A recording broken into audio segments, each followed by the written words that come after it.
Example number 9, find minors and cofactors of all the elements of the determinant. Okay, अब हमें minor find out करने, तो आप कैसे करोगे? यहाँ पे आपने लिख दिया माइनर, आप A11 का माइनर फाइंड आउट कर रहे हो, फिर A21 बोलते हैं इसको, A12 और A22 का।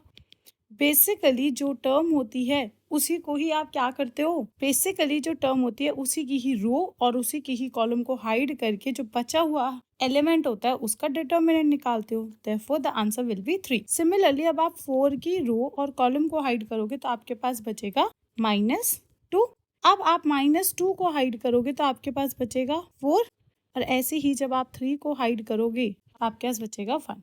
Therefore, माइनर आपने सारे एलिमेंट्स के निकाल लिए। अब आपसे पूछा गया है कि कोफैक्टर क्या होंगे। कोफैक्टर का फॉर्मूला क्या होता है? Cij इज इक्वल्स टू -1 की power plus i plus j Mij, यही होता है। अब हमारे पास जब सबके माइनर पड़े हुए हैं तो हम C11, C21, C12 and C22 निकाल सकते हैं। -1 की पावर 2 एंड माइनर हमने कितना निकाला था? 3। ऐसे ही -1 की पावर 3 और आपने ये यहाँ पे लिख दोगे तो आपके पास आएगा -2। सिमिलरली -1 की पावर 3 और आप इसको यहाँ लिख दोगे तो आपके पास आएगा 4, and the last will be -1 की power 4 and this will come down here, therefore into 1।